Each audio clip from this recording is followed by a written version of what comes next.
Let's mic, देश का मिजाज, नॉर्थ ईस्ट। ये है लेट्स माइक मॉडर्न रेडियो और आप सुन रहे हैं पूर्वोत्तर भारत की खबरें। असम के मुख्यमंत्री हेमंत बिस्व शर्मा ने नई दिल्ली में वित्त मंत्री निर्मला सीतारमण से मुलाकात की। उन्होंने असम के भविष्य के आर्थिक विकास, बुनियादी ढांचे के विस्तार, निवेश और केंद्र राज्य समन्वय पर विस्तृत चर्चा की। शर्मा ने पिछले 5 साल में केंद्र के लगातार समर्थन के लिए धन्यवाद दिया और आने वाले वर्षों के लिए विकास की रूपरेखा पर बात की।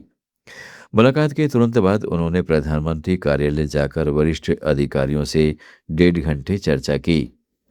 त्रिपुरा विधानसभा में भाजपा की मुख्य सचेतक कल्याणी राय ने राज्य सरकार से अपील की है कि सरकारी कर्मचारियों के लिए सप्ताह में 4 दिन का कामकाजी सप्ताह लागू किया जाए।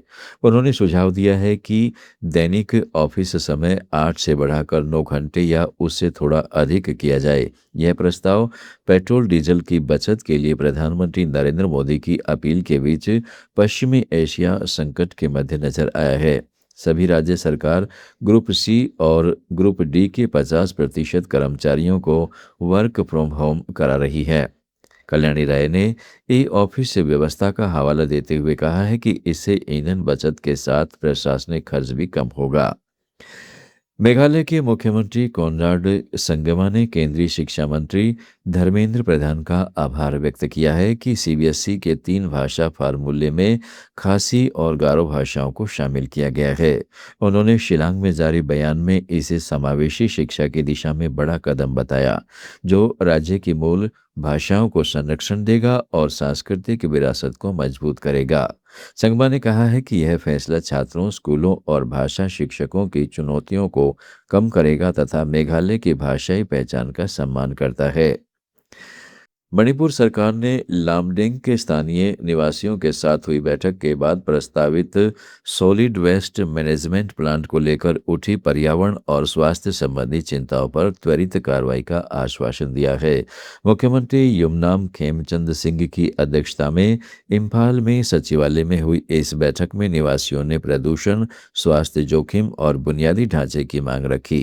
सरकार ने कहा कि पर्यावरण सुरक्षा और जन स्वास्थ्य को प्राथमिकता देते हुए उचित कदम उठाए जाएंगे ताकि कचरा प्रबंधन की जरूरत और स्थानीय लोगों की भलाई के बीच संतुलन बना रहे। अरुणाचल प्रदेश के मुख्यमंत्री पेमा खांडू ने स्वीकार किया है कि अरुणाचल शेड्यूल्ड ट्राइबल्स बचाओ आंदोलन समिति द्वारा उठाया गया इनर लाइट परमिट का मुद्दा जायज है। ईटानगर में जारी बयान में उन्होंने कहा है कि जल्द ही समिति के सदस्यों, विभिन्न समुदायों और अन्य हितधारकों के साथ विस्तृत चर्चा की जाएगी।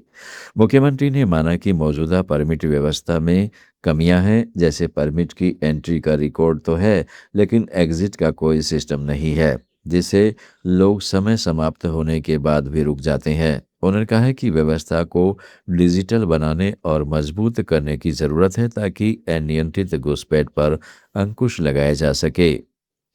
छात्र संगठन मिजो जिरलाई पावल ने मिजोरम के मुख्यमंत्री लालदू होमा पर पक्षपात का आरोप लगाया है। संगठन का कहना है कि सेवानिवृत्त अधिकारी आर लाल रोदिंगी को पर्यटन विभाग की डायरेक्टर के पद पर दोबारा नियुक्त करने का फैसला फेवरेटिज्म है।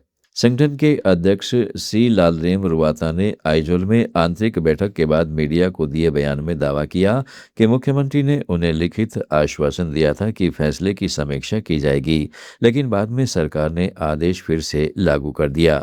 सेवानिवृत्त कर्मचारियों की ऐसी नियुक्तियां युवाओं और सेवा में लगे अधिकारियों के पदोन्नति के अवसरों को प्रभावित करती हैं। संगठन अब 25 मई को पर्यटन विभाग के बाहर प्रदर्शन करेगा। नागालैंड की राजधानी कोहिमा में कोहिमा विलेज यूथ ऑर्गेनाइजेशन ने 2026 से 2028 तक के कार्यकाल के लिए नई कार्यकारिणी चुनी है। महासिम्मा लिए मैथ्यू योहोम को नया अध्यक्ष बनाया गया है। कोहिमा विलेज यूथ ऑर्गेनाइजेशन के सम्मेलन हॉल में हुए कार्यक्रम में पुरानी टीम ने अपनी रिपोर्ट पेश की और सत्ता हस्तांतरण किया। मिजोरम, नागालैंड और सिक्किम की ताज़ा खबरों के इस बुलेटिन को रोजाना सुनने के लिए डाउनलोड करें लेट्स माइक ऐप। जुड़े रहिए लेट्स माइक के साथ। आप सुन रहे थे let's mike more than radio.